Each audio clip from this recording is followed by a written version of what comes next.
Hi, my name is Anna. I am a full-time potter, and I was so excited to receive this mini kiln from Vevor, and today I'm going to try it out.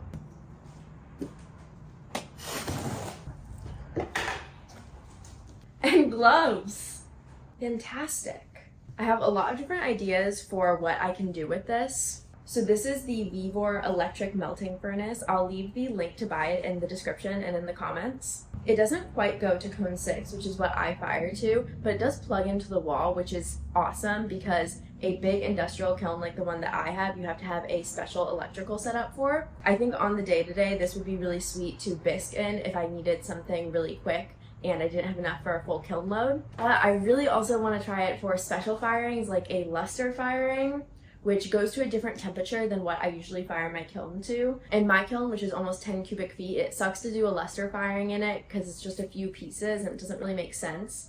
But in this kiln, it would be perfect to just fire one piece, so I'm gonna do that. And I'm also gonna try out using metal clay in it, which I've really wanted to try, but I haven't because again, it doesn't really make sense to fire one little piece in my huge kiln because it goes to a different temperature than I fire all my other work to. So I'm gonna use this for that, and I'm really excited.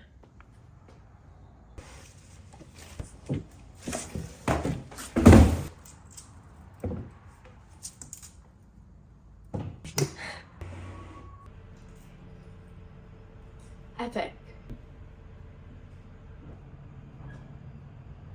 There are all the elements and the thermocouple.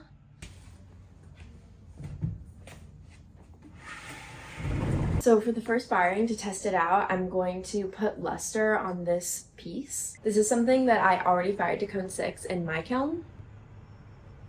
And a luster firing is a third extra firing where you apply basically like liquid silver or gold onto finished ceramic and then fire it at a lower temperature, and it sticks and adds these little embellishments to your piece. I haven't done it in a while, but I'm super excited to add some little stars and embellishments to this guy and test it in the kiln. This is the Dunkin' brand Silver Luster. I got this bottle almost 4 years ago, and I tried to do some internet searching for a link to it, and I'm not really sure if they make it anymore. They definitely still make some gold luster, which is a super similar process, and I think it comes out crispier and more defined, but I really wanted to use the silver because I thought it would look good on this light blue glaze. And the luster goes on a little sticky, so I'm applying it right before I'm gonna fire it so it doesn't have a chance to sit around and collect dust. And it's also pretty toxic and you can really smell it, so it's best to apply it outside and with a respirator on if possible. So I did get this piece into the kiln right away. I used a broken kiln shelf to put it on inside the mini kiln, and I'm firing it to cone 020. Okay, the kiln is going right now. It goes really fast. I'm used to my huge kiln, which takes like 10 hours to get to 2200 degrees. I'm interested to see how long it takes to cool, but while it's firing, I'm going to start working on some metal clay stuff, and I just got it in the mail. Okay, it feels like it'll be enough to make like one tiny little pendant. It's really expensive. Just this little bag, 20 grams, was $43, I think. I read a lot of reviews online and it said that it was really hard to work with and that it just dried out really quickly and cracked a lot. So I'm interested to see how I feel about it as someone who works with clay every day.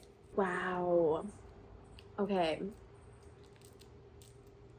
Just this little bit was $43. I'm gonna make a single pendant out of it and just see how it goes.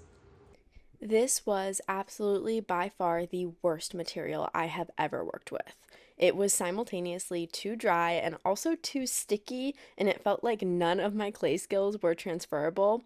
I really wanted to make a little face like I do on my mugs, and I've made pendants of faces this size in ceramic clay before, but it was just not happening with this metal clay. Making attachments stick was super difficult, and when using regular clay, if both pieces are wet, they stick pretty well and then I can smooth them in. But this clay really wanted to stick to my fingers and my tools rather than sticking to itself. Smoothing attachments and surfaces was also a challenge. There was a lot of ripping and drag on the clay. Usually water and compression works really well for me to get imperfections to be smooth, but this material felt really resistant to that and it took a lot more work to get surfaces to be smooth. I ended up scrapping the face shape because I felt like I was overworking the clay and losing a lot of it on my fingers and the tools, which was super stressful since it was so expensive. I decided to make a banana slug, which was a simpler shape and a bit easier.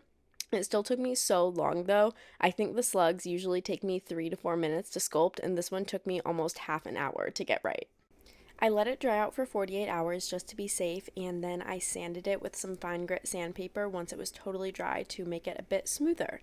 I'm going to fire it, but before I do, I got to unload my luster piece from the kiln the next morning. Okay, it's pretty cool, so I'm going to open it and see how the luster piece did.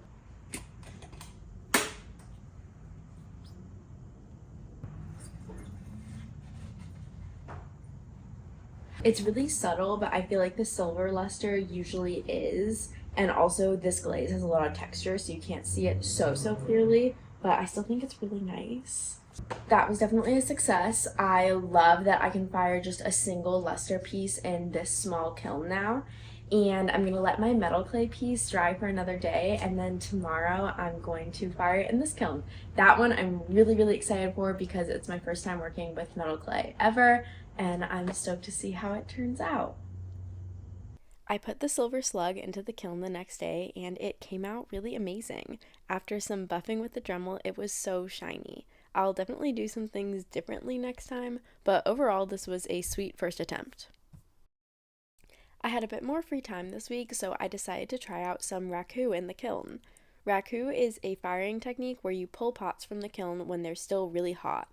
I've done it before by putting the pieces into a trash can filled with combustible materials, letting it catch fire, and then putting the lid on, but I've seen other people pull their pots out and burn things on them, a technique traditionally done with horsehair, and I felt like this would be a great opportunity to try that out. I made this piece and let it dry for a day before bisquing it, and something I love about this kiln is how quickly it fires. I was able to bisque this piece at cone 06 in 40 minutes, and for reference, my big kiln can take around 10 hours to get to that temperature, so I was able to bisque it and do the raku in the same day.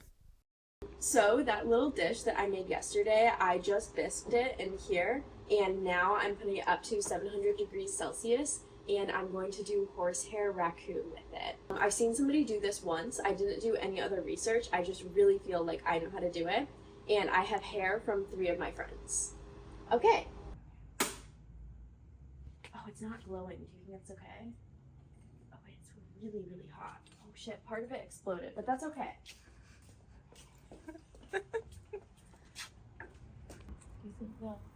Ah, yes. Okay, can you get a little bit closer? Mm-hmm. Now Jade's hair. Ooh, that one's nice. Okay, now Sophie's hair. Ooh. Nice.